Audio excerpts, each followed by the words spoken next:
nakukulong, yung mga bago pugutan ng ulo, kayo ay nangangailangan ng tulong sa ating gobyerno habang kayo ay nasa ibang bansa, tatanawin ninyo ang utang na loob. Yan po ay obligasyon ng ating gobyerno na kayo ay tulungan. Wala ho tayong habang pag-usapan dito mga ka-update.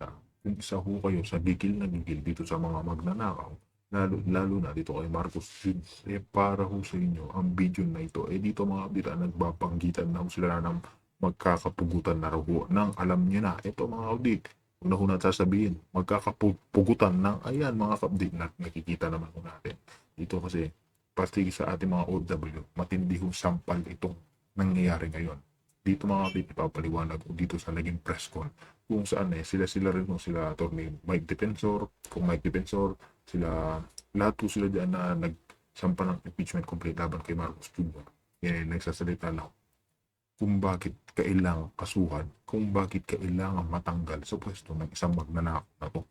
Unang-una ho sa lahat, yung ginawa ho nila kay Tatay Digong, yung 80 years old, meron ho tayong sariling jurisdiction. Ano kung ginawa nila? Inilipad ho nila dyan sa Netherlands para ho magtuloy-tuloy yung kabalbalang ginagawa ho nila. Yung mga pagnanakaw ho nila, yung matindihong korupsyon, mga kabdi, sindikato mismo sa gobyerno ng ating bayan, mga kabdi. Ganyan ho katindi. Kaya ho nakakakilabot na talaga nangyari ngayon. Tingnan nyo kahit sa ang barangay ho tayo pumunta, may mga tambay, hindi naman na ho natin nilalahat. Pero kadalasan, karamihan, mga gumagamit ho ng Coca-Cola, laganap na ho. Yung krimen sa ating bansa, lalong tumaas. Lalong tumaas, mga kapdi. Diba? Sino ho nakakaawa? Tayo mga ordinaryong Pilipino dahil pag mataas yung krimen, pag mataas yung gumagamit ng mga Coca-Cola, marami pong maaapektuhan. Yung mga ordinaryong bata, Pilipino, nadadamay ho sa mga kagagawa ng ngayon. Isa pa itong mga ating OFW pala. Bawat tinutulungan kayo ng gobyerno, mga kababayan, mga kapatid, normal lang ho yung tulong.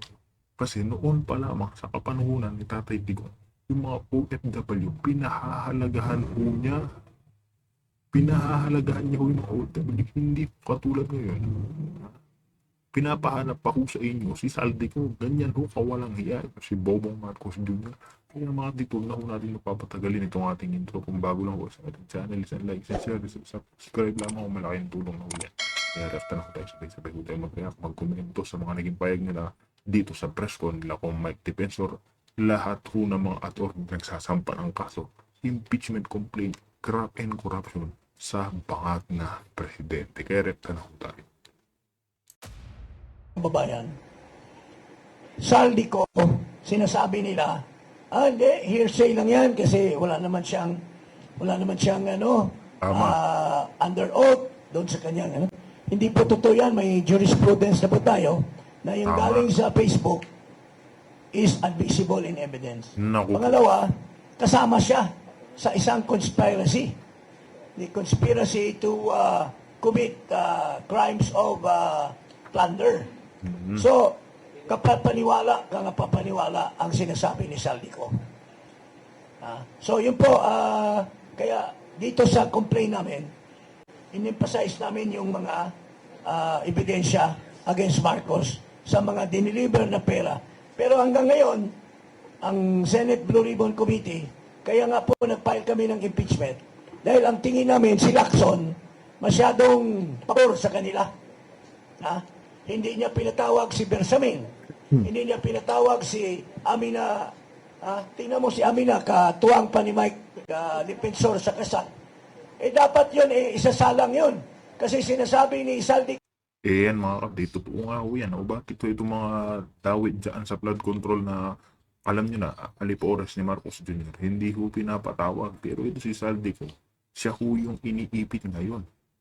Pero ito sila, kami na Pangandaman, lahat ho ng mga katiwaligan, yung mga alam ho nilang kakantahin ho si Marcos Jr. at si Martin Romualdez, hindi ho nila, wala, tahimik ho sila. Bagit pagdating ho dito kay Saldico, yan ho yung iniipit nila. Pero yung mga katransaksyon nila dyan sa gobyerno, wala ho, tahimik ho lahat.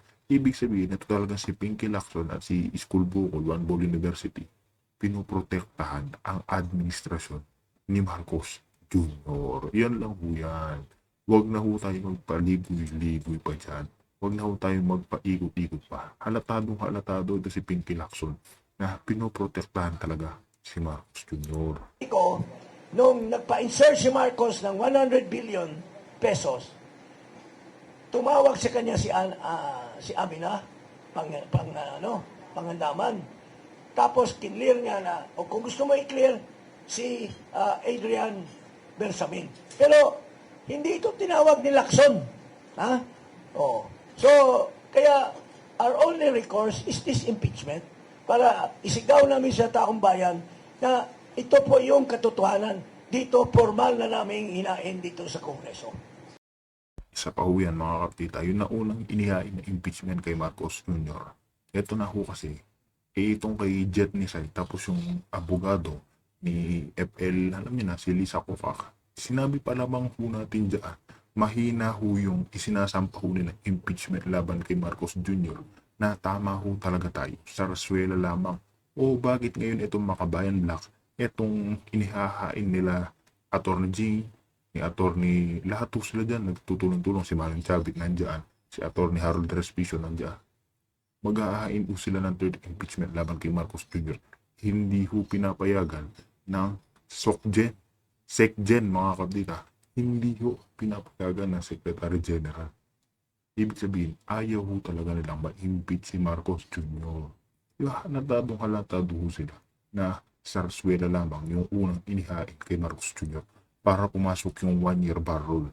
Kasi mga kapatid, katapos ho nito, itong 1-year bar rule, hindi na ho mai-impeach na naman si Marcos Jr. ng 1 taon. Para habang ngayon, habang magnakaw sila, hindi ho natin sila mapipigilan. Diba? I'd like to formally announce also, kasi dito po, no, nandito na sa articles namin, pero Saldico mentioned 25 billion pesos na siya ang nagdala. Pagkatapos nagkaroon ng investigation kailan lang sa Blue Ribbon Committee, in-establish ang tamarin na drop-off point. Ang sabi ni Saldico, nag-deliver ako ng 800 million kay Jojo Cadiz at one time at 200 million kay Yusek Jojo Cadiz sa tamarin para dalhin kay Pangulong Bongbong Marcos. Kagabi ho, nagpagbigay ng mensahe si Congressman Saldico.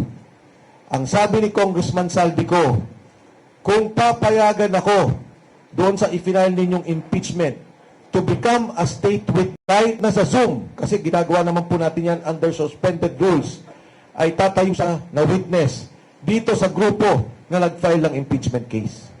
So, salamat po. Ngayon, dadalhin ko naman yung topic on the economic sabotage. So, yung graft and corruption, tapos na po tayo. Before I go to that, mayroon po muna akong may nakalikaan. Yung sinasabi nila, si Vice President gumasto, nilustay yung pera na 125 million galing sa pondo for confidential funds. Pero magkakaroon kaya nagpagastos si Vice President kung hindi binigay ni Marcos yung pera galing sa contingent fund? So, isa sa mga tinatakel namin na culpable violation of the Constitution is the violation of Marcos for releasing from his contingent fund 125 million plus 70 million for other expenses, pero yung 125 for confidential fund. Sinasabi ng mga experts, including former Senate President Drilon, that is unconstitutional. You can refer to the interview of Drilon and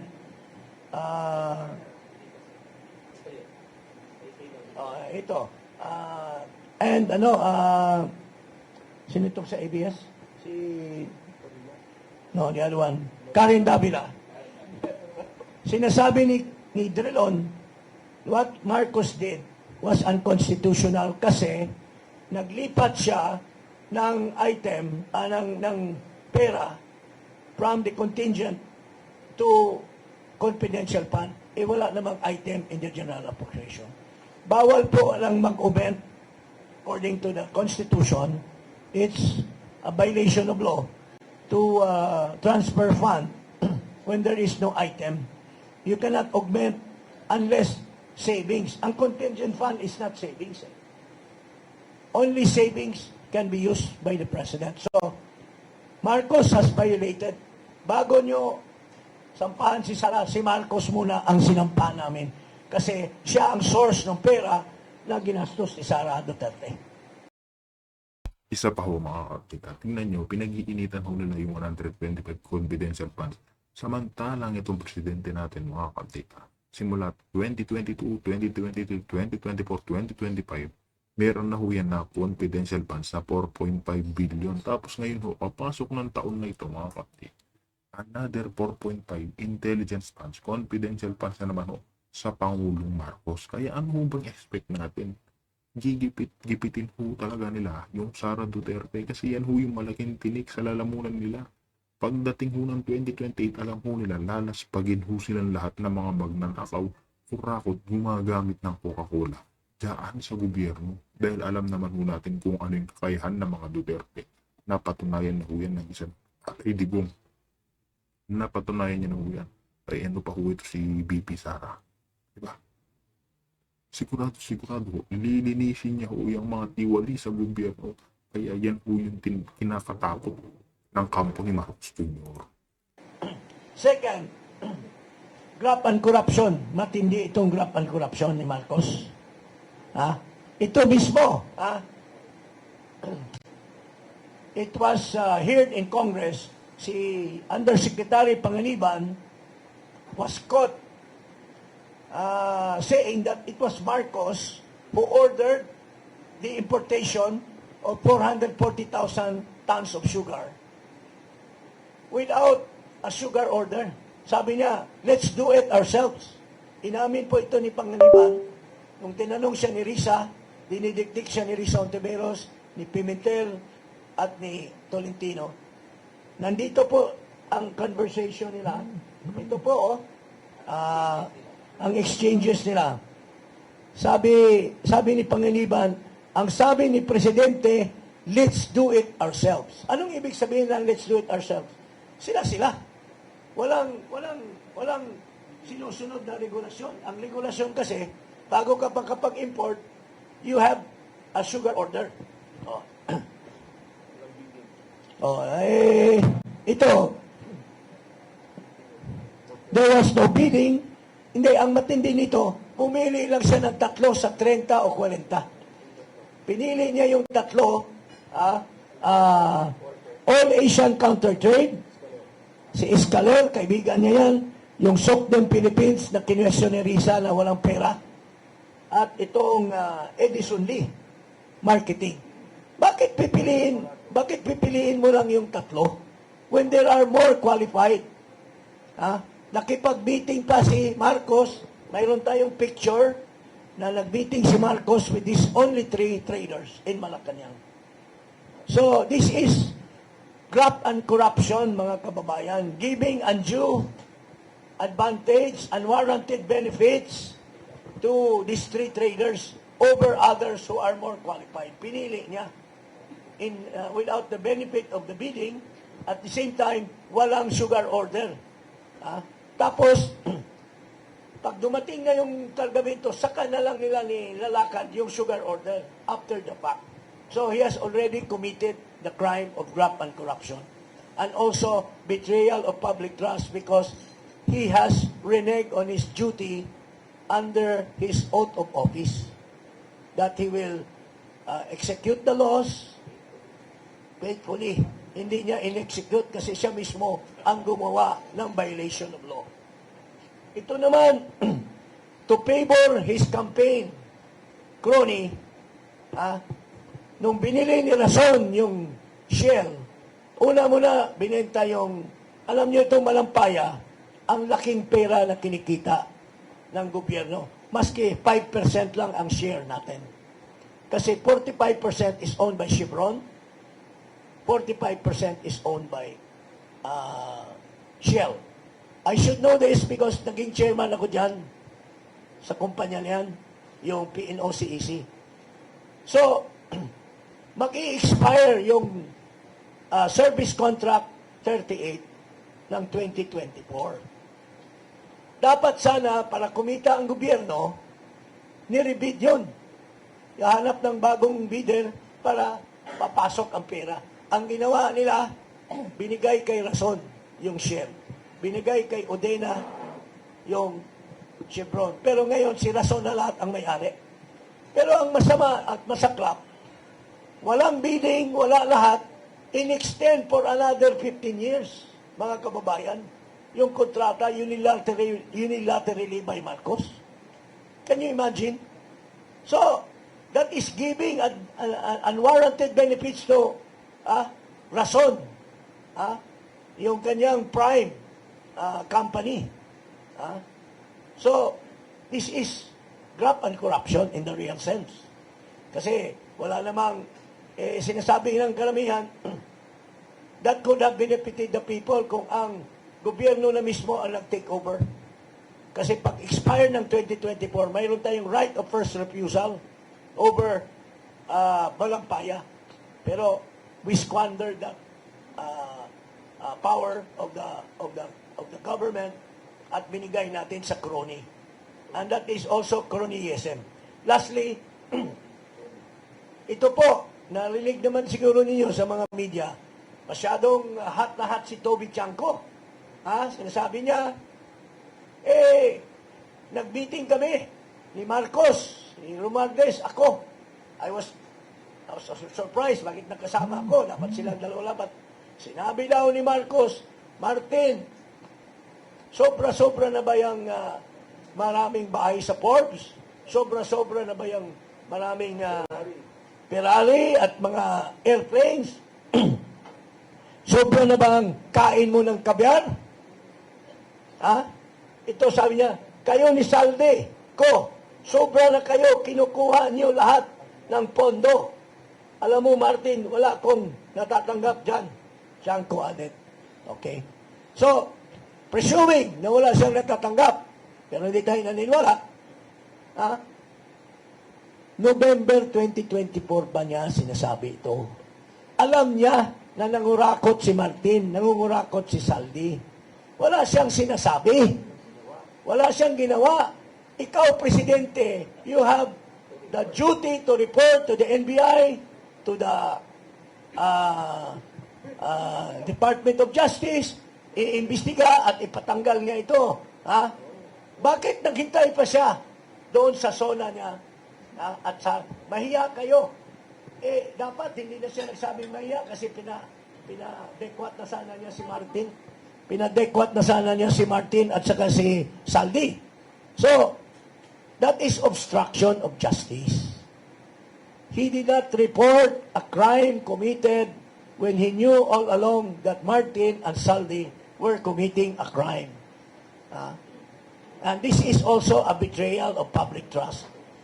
He reneged on his duty under the Constitution, yung kanyang oath of office, that he should execute the laws. Here, he hide the law. Tapos, recently, nagpa-interview siya. Tinanong siya, Sir, ano na bang sitwasyon kay Martin Romualdez? No, I didn't see any basis against Martin Romualdez. Nagsisinungaling na naman siya. Wala daw finding sa ICI. Alam na nga niya. Pinagalitan na nga niya dahil nagnakaw. Tapos ngayon sasabihin mo, kasi nungalingan. So, that's betrayal of public trust, mga kababayan.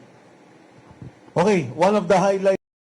Isa pa mga kaptita, noon pa lamang, noong Blue Ribbon, si Kong Dante Marcoleta bilang chair, Blue Ribbon chair po siya.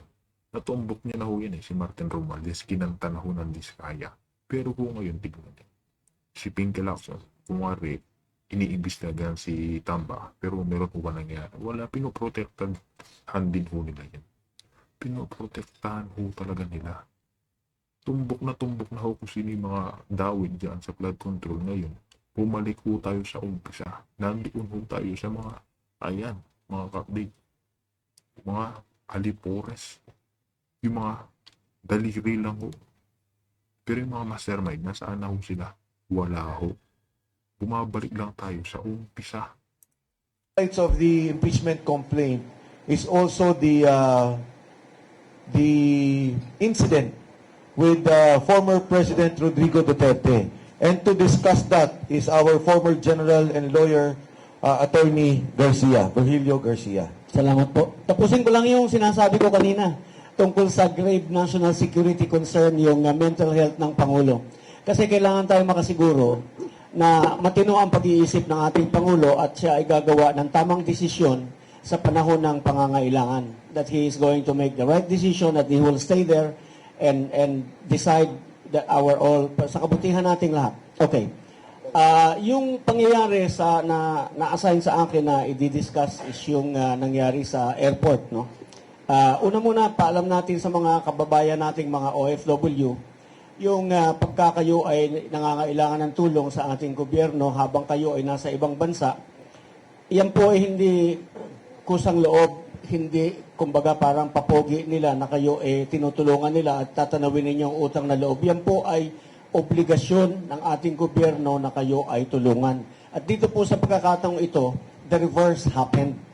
Ano po, yung nasa labas, tutulungan ka. Napapansin ninyo, yung mga nakukulong, yung mga bago pugutan ng ulo, we make representations with the government because our government must be able to protect our citizens in other countries para yung sila naman ay maproteksyonan natin sa kapangyarihan ng gobyerno kung saan silang bansa nandoon. Okay, so that is the prime duty of government is to serve and protect the people. We will give flesh to this constitutional provision doon sa nangyari noong March 11, 2025. Oo.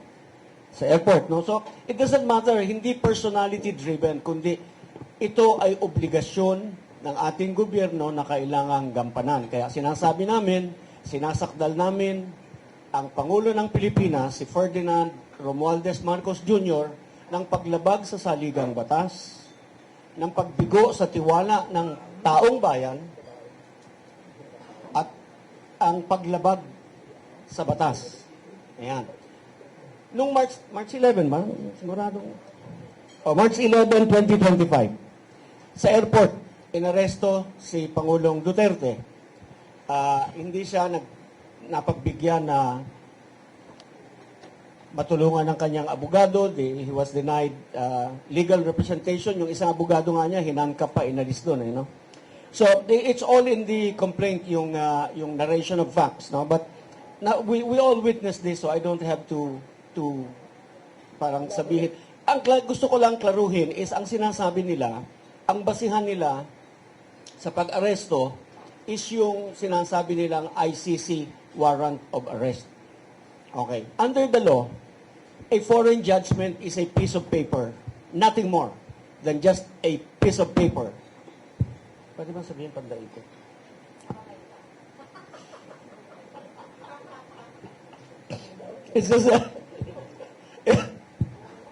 It's just a mere scrap of paper. It's nothing, it's worthless unless this is recognized by our local court. Kaya ang sinasabi, dapat, kung totoong merong warrant of arrest, dapat dinaan muna sa korte. Regional trial court po ang mayroong jurisdiction to hear this kind of complaints. Dapat dinala siya sa korte at doon sa pinaharap para patunayan, unang-una, na yung ICC warrant, assuming that it was issued by a competent court. Competent, hindi lang korte, it has to be issued by a competent court, a court that has jurisdiction to issue the warrant. Alright? Ngayon yung ating korte. Ayun kasi mga kaptita, meron naman ho tayong sariling jurisdiction, pero pilit ho siyang inilipad dyan sa Netherlands, sa ICC. 2019 pa lamang ho umalis na ho yung matanda, si Tatay Digong, sa ICC. Tapos ho, anong ginawa ho nila? Bigla ho siya inilipad. Ganyan ho kawalan nila ito si Marcos Jr. Meron tayong Korte Suprema, meron tayong jurisdiction, pero hindi ho siya nilitis dito. Agaran ho siya nilipad. Kaya tignan nyo ito si Torre. Imbis na general siya dyan sa PNP. Ano nangyari? forced retirement yung ginawa sa kanya. Unti-unti na ho kasi ganyan lang ho talaga yan. Kakarmahin yung mga hinayupak na gumagamit. Ha? Yung mga lahat ng gumagamit ho dyan, kakarmahin. Katapos ho gamitin si Torre, ano hong ginawa? Ginawa siyang general manager sa MMDA. Di ba? Hindi ko ba siya nakakatawa nun? Pinabaliktad na ho siya ng gobyerno ni Marcos Jr. Sinabi pa ni John Vic sa kanya, mga kapatid, na kung meron siya natanggap na sahod dyan sa PNP, kailangan niyang ibalik. Kailangan ho niyang ibalik, mga kapatid. Di ba? Katapos kang gamitin ni Bobong Marcos Jr., anong gagawin sa'yo? Babalik ta rin at babalik ta rin kanya. Tingnan nyo, yung mga kasama ko niya dyan, ginagamit pa niya. Habang napapakinabangan niya, gagamitin niya lang muna. Pero pag dumating yung araw na, okay, tapos na yung trabaho mo, gagawin sa'yo ni Bobong Marcos Jr., sisibaking ka rin sa pwesto. Ganun lang ho yan, mga update. Diba?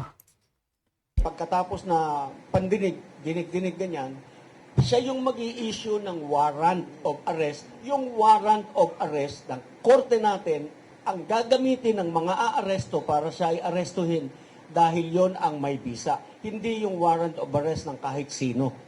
Alright? We violated all this. Lahat ng batas. So we have an enumeration of the laws violated by them. Unang-una, yung Republic Act 7438. Yan yung karapatan ng kung sino mang arestado, detinado o undergoing custodial at investigation at all times, yun ang sabi ng batas, you must be assisted by counsel. Ito yung other high crimes. No? So first of all, na-violate niya yun. He was treated inhumanely. Nandito po lahat. Meron akong kopya, bigyan ko kayo mamaya. Violated yung alam po ninyo meron yung ating Bill of Rights, yung number 1, hindi yung number 1 just because yun yung una nilang naisip, but because that is the fundamental, most basic right of every Filipino is yung no person shall be deprived of life, liberty, or property without due process of law. And nor shall anybody be denied the equal protection of law. Kaya po yan number 1, yan yung talagang number 1. Hindi yan yung nag-aksidente lamang na nailagay na number 1. This was violated. Yung kanyang liberty. Hindi siya nabigyan ng due process. No? Ngayon, bakit sinasabi natin si Presidente ang may kasalanan ng lahat ng ito kahit wala siya doon sa airport? Because he is the head of the executive department. And under Article 7, Section 1, he is the head of the executive department and he is the one in charge of making sure that all laws are executed properly. All right? So,